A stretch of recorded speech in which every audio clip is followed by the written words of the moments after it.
Hello दोस्तों, स्वागत है आपका। आज हम अमेरिकन लिटरेचर की एक बहुत ही मशहूर और खूबसूरत कविता रॉबर्ट फ्रॉस्ट की stopping by woods on a snowy evening को आसानी से समझेंगे। तो चलिए शुरुआत इन्हीं ओपनिंग लाइन से करते हैं और इस कविता के मूड को फील करते हैं।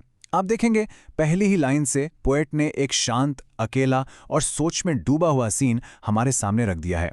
एक मुसाफिर है, एक बर्फीला जंगल है और एक पल का ठहराव। ओके, तो आज हम इस एनालिसिस में आगे कैसे बढ़ेंगे? सबसे पहले हम पोएट और पोम का एक छोटा सा इंट्रोडक्शन लेंगे, फिर हम हर एक स्टैंजा को बिल्कुल डिटेल में समझेंगे। पहले स्टैंजा में वो सीक्रेट स्टॉप, दूसरे में घोड़े का नजरिया, तीसरे में उस खामोशी की आवाजें और आखिर में चौथा और सबसे फेमस स्टैंजा में किए जाने वाले वादों पर बात करेंगे। तो शुरू करते हैं। देखिए, रॉबर्ट फ्रॉस्ट को ना अक्सर देहाती जिंदगी और नेचर का पोएट माना जाता है और ये कविता उनके स्टाइल का एक बेहतरीन एग्जाम्पल है। ऊपर से देखने पर यह कविता एक ऐसे ट्रैवलर के बारे में है जो अपनी जर्नी के बीच एक सुनसान खूबसूरत जंगल में बर्फबारी देखने के लिए रुक जाता है। लेकिन जैसा कि हम आगे देखेंगे, इन सिंपल से लाइंस में जिंदगी के बहुत गहरे मतलब छुपे हुए हैं। तो चलिए अब सीधा पहले स्टैंजा की तरफ बढ़ते हैं और देखते हैं कि फ्रॉस्ट ने इस सीन को कैसे तैयार किया है। यहाँ स्पीकर का जो मूड है ना, वो काफ़ी पर्सनल है, इंट्रोस्पेक्टिव है। वो जानता है कि ये जंगल किसका है, लेकिन उसे इस बात का एक सुकून भी है कि इस जंगल का मालिक गांव में है और उसे इस प्राइवेट मोमेंट में नेचर की सुंदरता को एंजॉय करते हुए नहीं देख पाएगा। ये ठहराव एक चोरी किया हुआ एक गुप्त लम्हा जैसा। पहली लाइन एंड स्टॉप्ड लाइन का एक परफेक्ट एग्जाम्पल है। इसका मतलब क्या होता है? सिंपल है।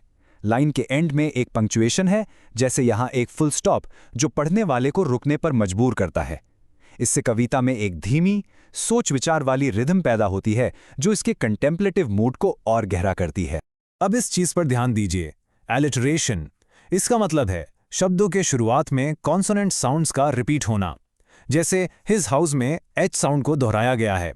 ये हल्का सा एच साउंड उस बर्फीली शाम की शांति और नरमाई को कॉपी करता है, जैसे हवा में धीरे धीरे बर्फ गिर रही हो।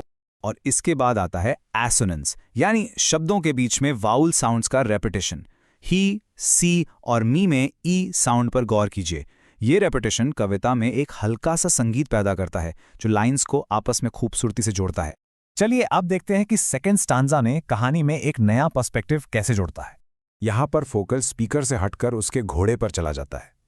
स्पीकर इमेजिन कर रहा है कि उसका घोड़ा इससे कितना अजीब समझ रहा होगा, बिना किसी फार्म हाउस के, जंगल और जमी हुई झील के बीच में, और वो भी साल की सबसे अंधेरी शाम को रुकने का भला क्या मतलब है? यहाँ क्वियर शब्द का सीधा सा मतलब है अजीब या अनयूजुअल। ये इस बात पर जोर देता है कि स्पीकर का रुकना कितना अनएक्सपेक्टेड है।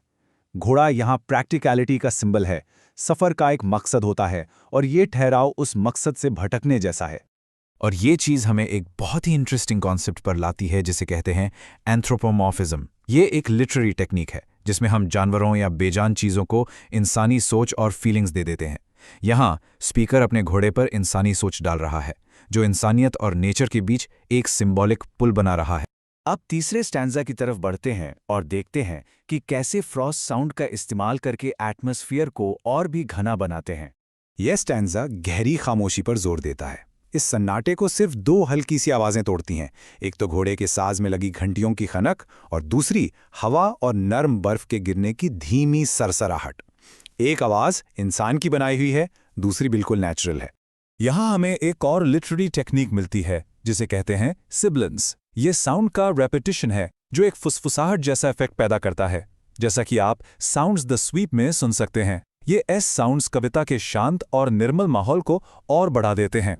इस स्टैंजा में एन्जॉयमेंट का भी इस्तेमाल है, यानी जब एक सोच या सेंटेंस बिना रुके एक लाइन से दूसरी लाइन में चला जाता है। इससे एक स्पीड और एंटिसिपेशन की फीलिंग पैदा होती है, जैसे हम भी बेसब्री से इंतजार कर रहे हों कि आगे क्या होगा। ये हवा और बर्फ के लगातार बहने की नकल करता है। और इसी के साथ हम पहुंचते हैं इस कविता के आखिरी और सबसे फेमस स्टैंजा पर, जहां स्पीकर एक डिसीजन लेता है। इन लाइंस में स्पीकर का ध्यान नेचर की खूबसूरती से हटकर अपनी जिम्मेदारियों की तरफ मुड़ जाता है। वो मानता है कि जंगल सुंदर, अंधेरे और गहरे हैं, उनका अट्रैक्शन बहुत ज्यादा है, लेकिन उसे अपने वादे निभाने हैं। और ये स्लाइड इस कविता के सेंट्रल कॉन्फ्लिक्ट को, यानी इसके बीच की कशमकश को बहुत शानदार ढंग से दिखाती है। एक तरफ आराम का खिंचाव है और दूसरी तरफ ड्यूटी यानी कर्तव्य की पुकार। ये जिंदगी के टेम्पटेशंस और हमारी जिम्मेदारियों के बीच का एक ऐसा संघर्ष है जिसे हर इंसान कभी ना कभी महसूस करता है। अब इस आखिरी लाइन के रेपिटेशन पर ध्यान दीजिए।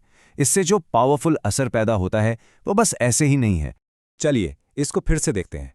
इस रेपिटेशन का एक खास नाम है और एक बहुत गहरा मतलब है, जो इस कविता के पूरे मैसेज को एक अलग ही लेवल पर ले जाता है। इस टेक्निक को एपिज्यूसिस कहते हैं, जब आप जोर देने के लिए शब्दों को तुरंत रिपीट करते हैं। यहाँ ये न सिर्फ आगे की लंबी जर्नी को दिखाता है, बल्कि स्पीकर के मन की थकान और उस अफसोस को भी जताता है कि वो उस शांत जगह पर और देर नहीं रुक सकता। तो इस पूरी कविता का गहरा सिंबॉलिक मतलब क्या निकलता है? सोचिए, ये जर्नी शायद लाइफ को ही रिप्रेजेंट कर रही है। वो अंधेरा, शांत जंगल, मौत या दुनिया से भागने का प्रतीक हो सकता है।